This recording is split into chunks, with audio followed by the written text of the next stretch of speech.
Khaliis Take. If it's your first time, please like, subscribe. Also hit the notification bell so you can get the newest content first. But let's just go ahead and jump right in. I was watching, Skip and Shannon, and, I always look at every NBA topic. It's just, my lifestyle. I love it. I embrace it always, every day, all day. And, I was looking at Skip and Shannon, and, one topic they really spoke about that really stuck with me for the last couple of days, really, was Ja Morant.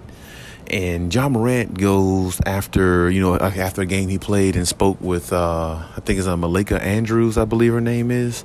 And, he was asked a question about what team are they looking at, this, and that. And then he speaks on the Celtics, a team on the opposite end of the world, for them, basically, they're West Coast, they're in the Western Conference, they're in the Eastern Conference. And then she asked him about the Western Conference. Basically, was he worried about anybody in the Western Conference? And, Ja replies, nah, I'm fine, and it's like, when you think about that mentality, you ask yourself, is that too much, or do you embrace his ego? Do you embrace his bravado in that type of way? Is what you got to ask yourself. And me personally, I don't really like it that much. I do like the fact that he's very confident, but my thing is, I kind of agree with Skip and Shannon in regards to, where I see this situation. But, regardless of that, either way, let's go ahead and check this out and let me know what you think, and we'll talk about it afterwards. Ooh, that is a big ticket to cash. Shannon, do you like or do you have a problem with what Ja said? Got a problem, Skip. The Grizzlies do a lot of talking for his team that's not won anything. Good point. Not just Ja, all of them. Do a lot of yapping and a lot of yakking. And what if they won? The last time the Grizzlies made the Western Conference Finals, Ja was 13. 13. And he's talking like they go to the Western Conference and go to the NBA Finals every year. True. What you mean you good? You just got the brakes beat off you by the Nuggets without Jamal Murray and without Porter Jr. I missed something. Okay, yeah, Skip, you know what their record is against the West that he's good against? 8-8. Of any team that's in the top 5 in the Western Conference, that's the worst record. They're 8-8, but he good. Why you worried about on the other side? You need to be worried about yourself. You need to be worried about the Grizzlies. And, bro, you're not good. Y'all not like that. Y'all ain't got Shaq. Y'all don't got Kobe. You don't got a Tim Duncan. No. So this notion that y'all good, bro, y'all got a nice little team. Good. I will concede that. You got a nice, deep team. But, bro, if you think it's a foregone conclusion that y'all going to run through the West, that ain't happening. You listen to some of those points and you be like, well, Ja Morant is definitely showing confidence, and you love that, and you want your best player to sound that way and be confident about his team and his chances. All that's great, and I do embrace that part if that's where you're coming off as. But the way Ja Morant comes off to me is more like, they've done something already, and I kind of agree with Shannon, and Skip. The Grizzlies are a good team. They're an ascending team. They're up and coming, but all the talk that's coming out that camp, and they haven't accomplished anything yet, it really doesn't mean much. And then on top of that, they just played the Warriors, last night, and what happened? The Warriors didn't have Stephen Curry, and they got an ailing Klay Thompson that plays, pretty good from time to time, and Jordan Poole got ejected from the game, even though it was late in the game. They was up by like 20 points or so, but still, what happened to the Warriors? I mean, he said he's fine in the West, like nobody in the West really bothers him. Well, if that's the case, how'd you lose to a Warriors team without Stephen Curry, without their best player?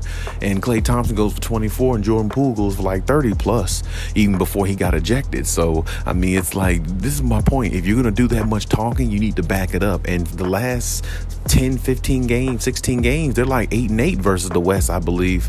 Like, I think, what Shannon was alluding to or talking about. So it's like, you hear some people embrace it, like Stephen A. Smith. If you check him out, you know, on ESPN, he embraced the talk that Ja Morant is giving. He embraced it, you know what I'm saying, which is fine. But at the same time, you got to be able to back it up. And I'm not sure if Ja Morant's going to be able to back a lot of this up. I mean, I really hope for his success. He's a great young player. I like what comes with his game. He's very exciting to watch, but he's also like a Derrick Rose type player as well. You see what I'm saying? And Derrick Rose had all that same type of, you know, hype around him and everything. And Derrick Rose was really legit, you know what I'm saying? He just got injured, and that took away a lot of his superpowers. But, you know, Ja Morant could be in the same situation. So he has to be, I don't know, I feel like eventually he's going to have to be more humble than what he is, because, you know, he's taking it for granted. One slip up, you know what I'm saying, injury could last a lifetime mentally. You see what I'm saying? So, like I said, I hope he doesn't get injured or anything like that. But, you know, as much as he goes into the paint and lives in the paint,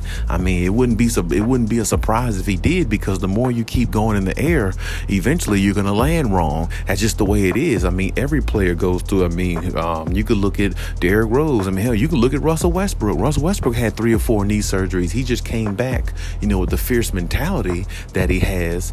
But at the same time, Russ is built a little bit different. But at the same time, everybody can't, you know, react and come back from those type injuries, you know, as easily. So I hope that he doesn't get injured. But I mean, that high flying, the way he plays, he needs to hope that he stays healthy enough to see this team to a championship. Because regardless of what people say, you know, when Ja Morant, that when they played the Warriors last year or whenever it was, yeah, they didn't beat them, but Ja Morant did miss some games because due to injury. And this is what I'm saying. You gotta make sure you stay healthy enough to get your team to that next level. Doing all this talking is fine, but the talking only really is, you know, a factor when you could back it up. And the only I'm saying is with Ja Morant, he's a great player, great young player, but I'm gonna need to see him back it up a lot more, because I haven't seen enough from Ja Morant to say, oh, well, yeah, he's definitely gonna take his team to a championship. I mean, I believe he will, but right now, I'm not sure. This year, I'm not sure. I don't see it, because like I said, you know, there's some tougher teams in the West that I don't think his team matches up well against. I mean, if Denver's healthy, they present a problem to them if they're healthy. Then on top of that, you know, if you play Dallas, they can present a problem to you. The Clippers can definitely present a problem in a 7-game series. They got Kawhi Leonard. And even if hypothetically the Lakers were healthy enough to make it to the playoffs in a 7-game series, it would be hard to eliminate LeBron, Anthony Davis. It would be very hard to do that if they played them in a 7-game series. Hell, I think they might even have trouble with the Phoenix Suns, the way Devin Booker is playing. So, I mean, you know, it's so much that goes into that.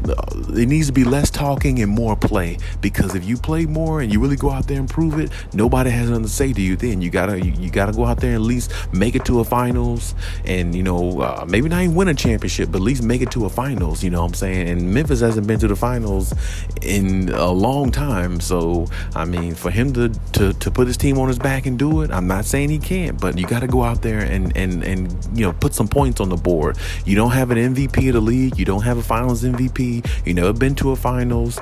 I don't think, hell, I mean, he never even been to a conference finals yet, I don't believe. So, I mean, it's like, I don't know. Like, I mean, I'm not going to say, I'm not going to say that he's not going to do it. No, I'm not going to say that. But like I said, we have to see it. And right now, I don't believe in all this talking. I believe in guys that go out there and put in the work. So until I see him take his team to a finals, as much as he's talking and as much as the Memphis Grizzlies talk as a team, you know what I'm saying, I'm not listening to anything else they have to say. Go out there and show me. Don't tell me, show me, because everybody else got to go out there and prove it. They can't talk it. They got to go out there and actually live it. So, I mean, the same goes for Ja Morant. So let's see what happens in the future, and let's see if he can live up to what he said, because right now against the Western Conference, they don't even really look like that good of a team amongst all the better teams. Oh, and I forgot to mention the Pelicans are a team that I think that definitely can give them a run too, and probably knock them off if they play them in a 7-game series. So, you know, it's even another team I think that can, you know, possibly, you know, give them a run. But we'll see what happens. All in all, you know what I'm saying, only time will tell. But hey, that's my take on everything. Leave any comments in the comment section. Check my other videos if you haven't. And hey, till next time.